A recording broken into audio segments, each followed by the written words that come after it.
Good morning friends, সকলোকে welcome আছে মোৰ ইউটিউব চেনেললৈ। পুৱাৰ এটি মনোমোহা দৃশ্যৰে ভিডিঅ'টো আজি আৰম্ভণি কৰিছোঁ। ছোৱালী দেউতাকক কিমান মৰম কৰিছে চাওঁ আহকচোন। ছোৱালী বুলি ক'লে মানুহে অৱহেলা কৰে, কিন্তু ছোৱালী দেউতাকক কিমান ভাল পায়। সেইকাৰণে প্ৰত্যেকজন দেউতাকে ভবা উচিত যে ছোৱালী মানুহ সঁচাকৈ লাগি কৰা উচিত। সময় দুপৰীয়া 12টামান বাজিলে, গতিকে দুপৰীয়া ৰন্ধা বঢ়াৰ কাৰণে লাগি যাওঁ। কুকাৰত মই অলপ দালি লৈ ল'লোঁ। আমাৰ ঘৰত আকৌ মিক্স দাইল খাই চবেই ভাল পায় দেই। চ' মিক্স দালি লৈছোঁ বনাবলৈ, দালি বনাম। আৰু ইফালে মই ভাত বনাইছিলোঁ, উখোৱা চাউলৰ ভাত। অলৰেডি মোৰ ভাত হৈ গ'ল নমোৱা। আৰু মাছ আছে, আজি লোকেল চন্দা মাছ আনিছিলে। চন্দা মাছৰ এটা নতুন ৰেচিপি আপোনালোকৰ আগত আগবঢ়াম বুলি ভাবিছোঁ। বিশেষকৈ এজোপা হ'ল, অলৰেডি মই মাছখিনি চাফা কৰি ল'লোঁ, মানে ধুই পখালি ৰেডি কৰিলোঁ, নিমখ হালধি সানি ল'লোঁ। এতিয়া মই মাছ ৰেডি কৰিলোঁ। আৰু এইফালে মই লৈছোঁ এইখিনি চিনি নিশ্চয় পাইছে, বেতগাজ হয়। বেতৰ যিবিলাক কোমলীয়া গজালি সেইবিলাক হয়। আমি এইবিলাক খাওঁ। কেনেকৈ খাওঁ আজি ভাজি আপোনালোকক দেখাম, চাব দেই। কেৰাহী অলৰেডি তেল দিলোঁ, গৰম হৈ গ'ল। আৰু মই এয়া নিমখ হালধি সানি লোৱা মাছখিনি এপিচ এপিচকৈ ফ্ৰাই কৰি ল'ম।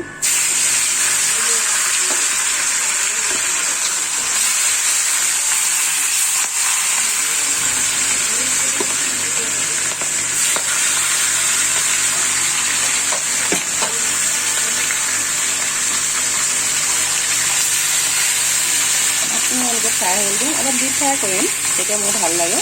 আজি মই মাছটো এটা বিশেষ মানে হৈ যোৱা পাচলিৰ লগত বনাম। চাই থ'ব কিহৰ লগত বনাইছোঁ মই, চিনি আনিমকৈ গৈছে।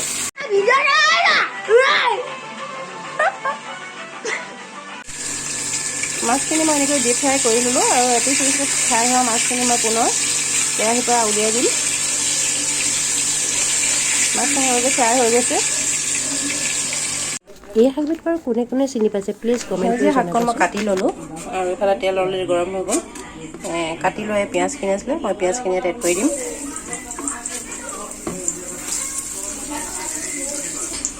পিঁয়াজখিনি অলৰেডি ৰঙা হৈ গ'ল। চ' মই ইয়াত অলপ পেষ্ট ৰাখিছিলোঁ, আদা ৰচুনৰ পেষ্ট।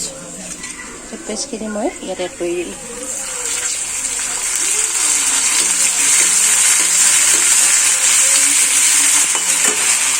পুনৰ আদাৰ গন্ধ পোৱালৈকে অকণমান ভাজি দিম। খুব বেছি সময় নালাগে। এইফালে মই কাটি লোৱা শাকখিনি ইয়াত এড কৰি দিছোঁ। আৰু পুনৰ অকণমান ভাজি দিম।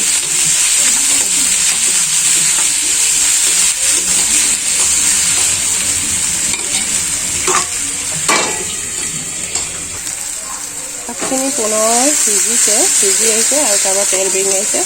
ত' মই ভাজি লোৱা আগৰ মাছ ফ্ৰাইখিনি ইয়াত মই এড কৰি দিম। মাছখিনি মই পুনৰ এড কৰি দিলোঁ।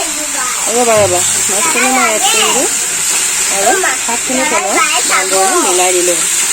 যেতিয়া ইয়াৰ জুচখন অকণ শুকাই গ'লে অনুভৱ হ'ব, তেতিয়া মই কমকৈ পানী অলপ ইয়াত ছটিয়াই দিম।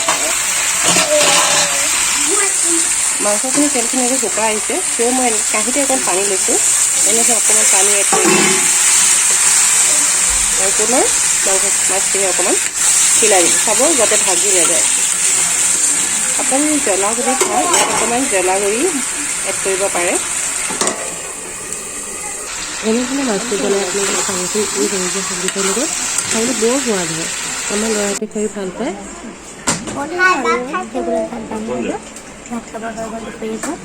সেয়েহে আজি ভিডিঅ'টো ইয়াৰ সামৰণি মাৰিছোঁ। পুনৰ নতুন ভিডিঅ'তে লগ পাম। Bye bye.